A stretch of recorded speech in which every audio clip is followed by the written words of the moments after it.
ಮತ್ತೆ ನಿಮ್ಮ ಈ ಶ್ರಮದ ಹಿಂದೆಗೆ ಹೋಗ್ತೀನಿ ನಾನು. ಮೊದಲ ಬಾರಿಗೆ ನೀವು ಮನವಿ ಕೊಟ್ಟಿದ್ದೆ ಯಾರಿಗೆ ನೆನಪುಂಟ?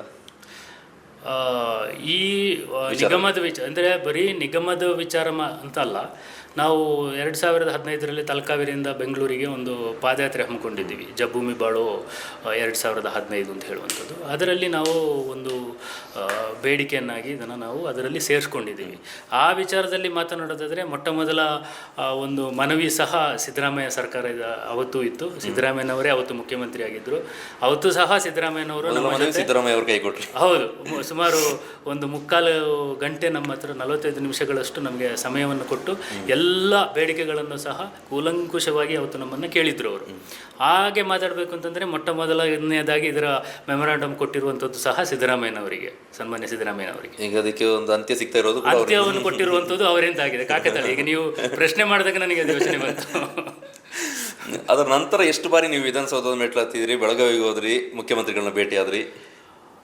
ಹೇಳಬೇಕು ಅಂತಂದರೆ ಹಿಂದಿನ ಸರ್ಕಾರ ಇದ್ದಾಗ ಸುಮಾರು 26ರಿಂದ 30 ಸಲ ನಾನು ಬೆಂಗಳೂರಿಗೆ ಹೋಗಿದ್ದೀನಿ. ಅದರಲ್ಲಿ ಒಂದು 6 ಸಲ ನಾವು ಮುಖ್ಯಮಂತ್ರಿಗಳನ್ನ ಭೇಟಿಯಾಗಿದ್ದೀನಿ. ಖುದ್ದು ಮುಖ್ಯಮಂತ್ರಿಗಳ ಜೊತೆ ಮುಖತಃ ಭೇಟಿಯಾಗಿ ಮಾತನಾಡಿದ್ದೀನಿ. ಅದಲ್ಲದೇ ಇದರ ವಿಚಾರವಾಗಿ ಮೈಸೂರು ಅಥವಾ ಮಂಗಳೂರು ಅಂದರೆ ಬೇರೆ ಬೇರೆ ಮುಖಂಡರುಗಳನ್ನ ನಾವು ಭೇಟಿಯಾಗಿದ್ವಿ. ಕೇವಲ ನಮ್ಮ ಇಲ್ಲಿಯ ಜನಪ್ರತಿನಿಧಿಗಳಲ್ಲದೆ ಬೇರೆ ಬೇರೆ ಮುಖಂಡರುಗಳನ್ನ ಭೇಟಿಯಾಗಿ ನಾವು ಅವರ ಮುಖಾಂತರವಾಗಿ ಇದಕ್ಕೆ ಒಂದು ಒತ್ತಡವನ್ನು ಹೇರುವಂಥದ್ದು ಹಾಗೂ ಇದಕ್ಕೆ ಒಂದು ಮೌಲ್ಯವನ್ನು, ಈ ಬೇಡಿಕೆಗೆ ಒಂದು ಮೌಲ್ಯವನ್ನು ವೃದ್ಧಿಸ್ತಕ್ಕಂಥ ಒಂದು ಕೆಲಸವನ್ನು ಆ ರೀತಿಯಾಗಿ ನಾವು ಮಾಡಿದ್ವಿ. ಇದಕ್ಕೆ ಈಗ ಒಂದು ಬೇಡಿಕೆಗೆ ಒಂದು ಮೌಲ್ಯ ವೃದ್ಧಿ ಆದಾಗ ಅದನ್ನು ತಗೊಳ್ತಾರೆ.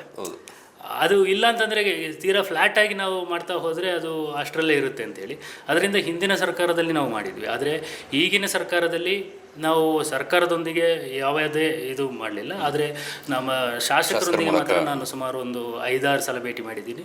ಅದರಲ್ಲಿ ಒಂದು ಸಂದರ್ಭದಲ್ಲಿ ಮಾತ್ರ ಬಹಳ ದೀರ್ಘವಾದಂಥ ಒಂದು ಮಾತುಕತೆ ನಡೆದಿದೆ, ನಾವು ಚರ್ಚೆ ನಡೆಸಿದ್ವಿ. ಕೇವಲ ಇದು ಅಂತಲ್ಲ, ಕೊಡಗಿನ ಬೇರೆ ಬೇರೆ ವಿಚಾರಗಳ ಬಗ್ಗೆ, ಕೊಡವರಿಗೆ ಸಂಬಂಧಪಟ್ಟಿದ್ದು ಬೇರೆ ಬೇರೆ ವಿಚಾರಗಳ ಬಗ್ಗೆ ಅವರಿಗೆ ನಮ್ಮ ಚರ್ಚೆ ಇದಿತ್ತು. ಅದು ಒಂದು 6 ಸಲ ನಾನು ಈಗಿನ ಶಾಸಕರ ಜೊತೆ ನಾವು ಚರ್ಚೆ ನಡೆಸಿದ್ದೀವಿ. ಇನ್ನೊಂದು ವಿಷಯ ನಾನು ಆಗ್ಲಿಂದ ಕೇಳಬೇಕು ಅಂದ್ಕೊಂಡಿದ್ದೆ. 3 ವರ್ಷದ ಹಿಂದೆ ಬೊಮ್ಮಾಯಿ ಅವರು ಕೊಡಗಿಗೆ ಇದ್ದಾಗ ಇಲ್ಲಿ ಹೇಳಿದ್ರು ಘೋಷಣೆ ಮಾಡ್ತೀನಿ ಅಂತ. ನಂತರ ಬೆಂಗಳೂರಿಗೆ ಹೋದ ನಂತರ ಅದು ಲೆಟರ್ ಆಗಿ ಘೋಷಣೆ ಪ್ರಕಟ ಆಯಿತು ಕೂಡ. ಆಗ ಕೊಡಗಿನಲ್ಲಿ ಎಲ್ಲರೂ ಖುಷಿ ಪಟ್ಟಿದ್ರು. ನಂತರ ಅದು ಕಾರ್ಯರೂಪಕ್ಕೆ ಬರದಿದ್ದಾಗ ಬಹುಶಃ ಹೆಚ್ಚು ಸಂಭ್ರಮಿಸಿದವರಲ್ಲಿ ನೀವು ಕೂಡ ಒಬ್ಬರಾಗಿದ್ರಿ. ನಂತರ ಅದು ನ್ಯೂಟ್ರಲ್ ಆಗಿ ಹಿಂದೆ ಸರಿದಾಗ ನಿಮಗೆ ಏನು ಅನಿಸ್ತು? ಯಾವ ರೀತಿ ಫೀಲ್ ಆಗಿತ್ತು? ಬಹಳ ಬೇಜಾರಾಯಿತು.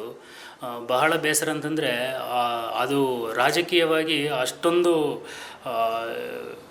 ಇದು ಮನಸ್ಸಿಗೆ ಬರುತ್ತೆ ಅಂತ ಹೇಳಿ ನಾನು ಅಂದ್ಕೊಂಡಿರಲಿಲ್ಲ.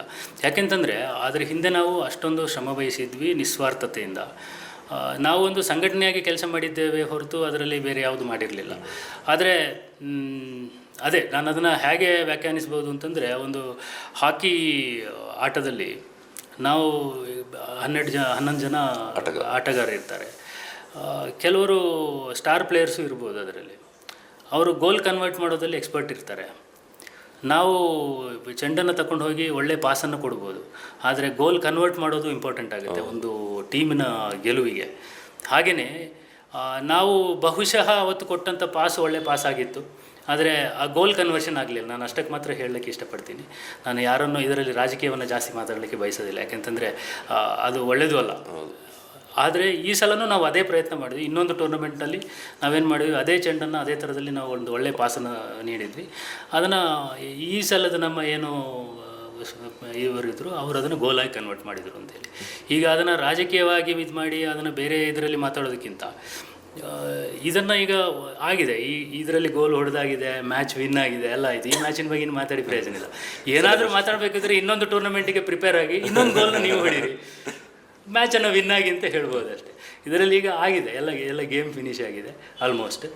ಇನ್ನು ಇರೋದರಲ್ಲಿ ಏನು ಅದರದ್ದು ಬೆನಿಫಿಟ್ ಇದೆ ಅದನ್ನು ಸಮಸ್ತವಾದಂಥ ಎಲ್ಲ ಕೊಡುವ ಜನಾಂಗದ ಮನೆಯ ಮೂಲೆ ಮೂಲೆಗೂ ಸಹ ಅದನ್ನು ತಲುಪಿಸುವಂಥ ನಿಟ್ಟಿನಲ್ಲಿ ನಾವು ಎಲ್ಲರೂ ಈ ವಿಚಾರದಲ್ಲಿ ಸಹಕರಿಸಬೇಕು ಅಂತ ಹೇಳುವಂಥದ್ದು ಮಾತ್ರ ಇರುವಂಥದ್ದು. ಹಿಂದೆ ಭಾಳ ಟ್ಯಾಕ್ಟಿಕಲಿ ಮೂವ್ ಆದ್ರಿ. ಮತ್ತು ಅದಕ್ಕೆ ನಾನು ನಿಮ್ಗೆ ಅದೇ ಪಾಯಿಂಟನ್ನು ಹಾಕ್ತೀನಿ. ನೀವು ಪಾಸ್ ಕೊಟ್ರಿ, ಅವನು ಎಕ್ಸ್ಪರ್ಟ್ ಇದ್ದ ಗೋಲ್ ಹಾಕ್ಲಿಕ್ಕೆ, ಆದರೆ ಗೋಲ್ ಹಾಕ್ಲಿಲ್ವೋ ಅಥವಾ ಇನ್ನೊಬ್ಬ ಪ್ಲೇಯರ್ ಬಂದು ಅಡ್ಡ ಹಾಕಿದ್ದ. ಈಗ ಹೊಡೆದಂಥ ಕೆಲವೊಮ್ಮೆ ಏನಾಗುತ್ತೆ ಅಂತಂದರೆ, ನಾವೀಗ ಅದನ್ನೆಲ್ಲನೂ ನಾನು ವಿಶ್ಲೇಷಣೆ ಮಾಡೋದಕ್ಕಿಂತ ಕೆಲವೊಮ್ಮೆ ಆಟದ ಆ ಸ್ಪೀಡಲ್ಲಿ ಫೌಲ್ಗಳಾಗ್ತವೆ.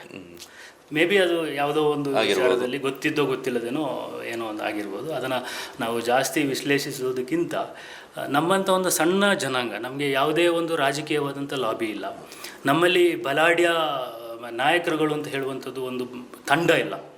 ಎಲ್ಲರೂ ಇಂಡಿವಿಜುವಲ್ ಆಗಿ ಅವರ ಸ್ವಯಂ ಸಾಮರ್ಥ್ಯದಿಂದ ನಾಯಕರಾಗಿ ಬೆಳೆದಂಥವರು. ಮತ್ತು ನಮಗೆ ಬ್ಯಾಕಪ್ಪಿಗೆ ಹೇಳಿದ ಮಾತನ್ನು ಕೈ ಕಟ್ಕೊಂಡು ಕೇಳುವಂಥ ಪರಿಸ್ಥಿತಿಯಲ್ಲಿ ನಮಗೆ ಯಾವುದೇ ಸ್ವಾಮೀಜಿಗಳು ಇಲ್ಲ ಹೇಳುವಂಥವ್ರು.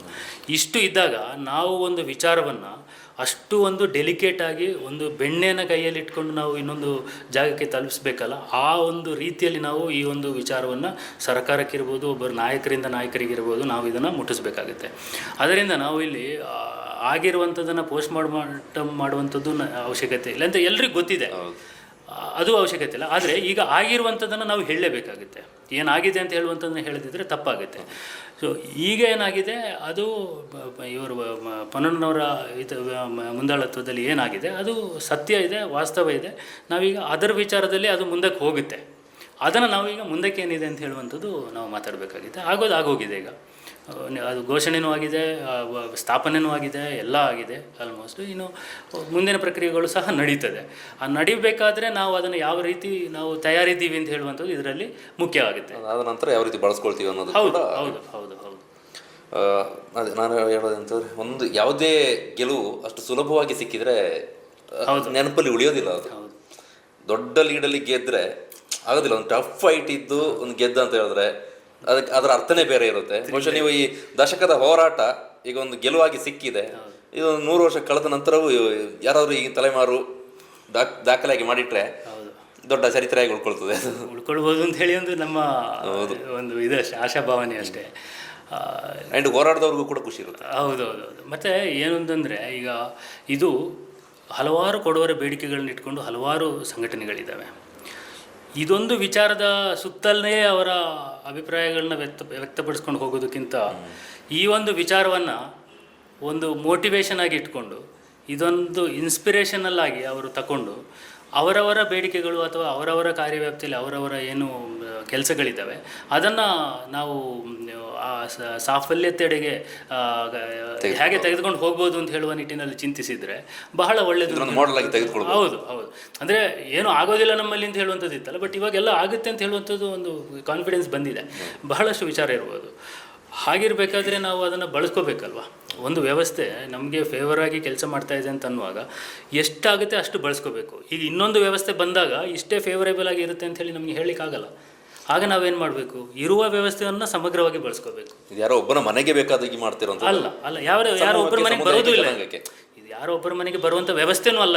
ಇದೊಂದು ವ್ಯವಸ್ಥೆ. ಇದು ಯಾರದೋ ಒಂದು ವೈಯಕ್ತಿಕವಾದಂಥ ಗಿಫ್ಟ್ ಅಲ್ಲ. ಇದು ತಗೊಂಡೋಗಿ ಬರ್ತ್ಡೇ ಗಿಫ್ಟ್ ಥರ ಕೊಡುವಂಥ ಗಿಫ್ಟ್ ಅಲ್ಲ. ಇದು ಸಮಗ್ರವಾಗಿ ಒಂದು ಜನಾಂಗದ ಅಭಿವೃದ್ಧಿಗಾಗಿ ಸರ್ಕಾರ ಕೊಟ್ಟಿರ್ತಕ್ಕಂಥ ಒಂದು ವ್ಯವಸ್ಥೆ. ಆ ವ್ಯವಸ್ಥೆ ಅಂತ ಅಂದಾಗ ಅದರಲ್ಲಿ ಇಂಡಿವಿಜುವಲಿಸ್ಟಿಕ್ ಲಾಭ ಬರುತ್ತೆ ಅಂತ ಹೇಳುವಂಥ ಜಲಸಿಯನ್ನು ಇಟ್ಕೊಳ್ಳುವಂಥದ್ದು ಇದರಲ್ಲಿ ಅರ್ಥ ಇಲ್ಲ. ಸಮುದಾಯಕ್ಕೆ ಇದನ್ನು ಸಮಗ್ರವಾಗಿ ಹೇಗೆ ಬಳಸ್ಕೋಬೇಕು ಅದರ ನಿಟ್ಟಿನಲ್ಲಿ ಚಿಂತಿಸೋದಿದ್ರೆ ಅದು ಬುದ್ಧಿವಂತಿಕೆ ಆಗುತ್ತೆ ಅಂತ ಹೇಳುವಂಥದ್ದು ನನ್ನ ಅಭಿಪ್ರಾಯ.